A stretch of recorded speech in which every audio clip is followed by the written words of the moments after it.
all the same no matter time, no place. They don't understand that us kids are gonna make some mistakes. So to you all the kids all across the land, there's no need to argue, parents just don't understand.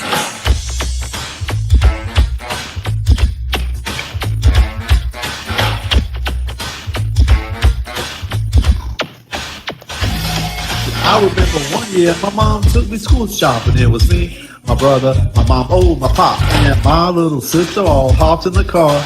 We headed downtown to the Gallery Mall. My mom started bugging with the clothes she chose. I didn't say nothing at first. I just turned up my nose. She said, "What's wrong?" "This shirt costs $20. I said, "Mom, the shirt is plaid with a butterfly collar." The next half album was the same old thing. My mother buying me clothes from 1963, and then she lost her mind and did the ultimate.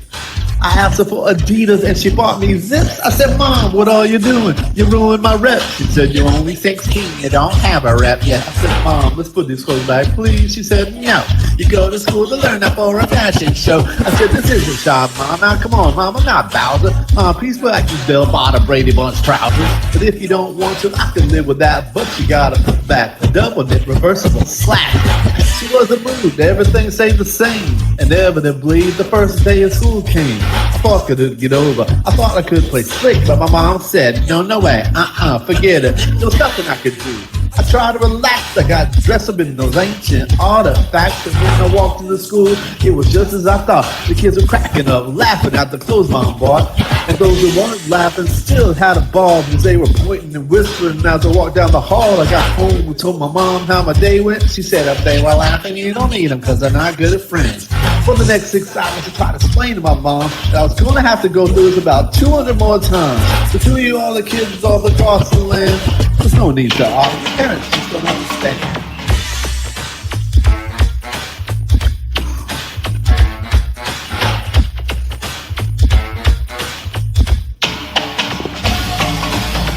Okay, here's the situation. My parents went away on a week's vacation.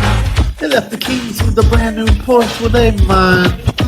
Well, of course not. I just take it for a little spin and maybe show it off to a couple of friends. I just cruise around the neighborhood. Well, maybe I shouldn't. Yeah, of course I should.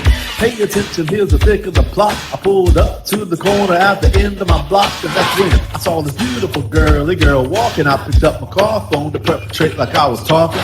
You should have seen this girl's bodily dimensions. I honked my horn just to get her attention. She said, "Was that for me?" I said, "Yeah." She said, "Why?" I said, "Come on and take a ride with a hell of a guy." She said, "How do I know you're not sick? You could be some deranged lunatic." I said, "Come on, toots. My name is the Prince. Besides, would a lunatic have a porch like this?" She agreed and we were on our way. She was looking very good, and so was I must say. We hit McDonald's, pulled into the drive-thru, ordered 2 Big Macs and 2 large fries with Coke. She kicked the shoes off onto the floor. She said, "Drive fast, speed turns me on." She put a hand on my knee. I put my foot on the gas. We almost got whiplash. It took off so fast. She said the roof was open. The music was high, and this girl's hand was steadily moving up my thigh. She had opened up the buttons on her shirt so far. I guess that's why I didn't notice that police car. We're doing 90 in my mom's new Porsche, and to make this long story short, when the cop pulled me over, I was scared as hell. I said, "I don't have a license, but I drive very well, officer." I almost had a heart attack that day. Come to find out the girl was a 12-year-old runaway. I was arrested. The car was impounded. There was no way for me to avoid being grounded. My parents had to come off from vacation to get me. I'd rather be in jail than to have my father hit me. My parents walked in and I got my grip. I said, "Mom, Dad, how was your trip?"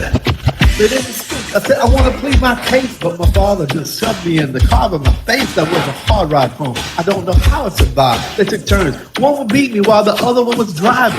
I can't believe that I just made a mistake, but parents are the same no matter time nor place. So to you all the kids all across the land, take it from me, parents.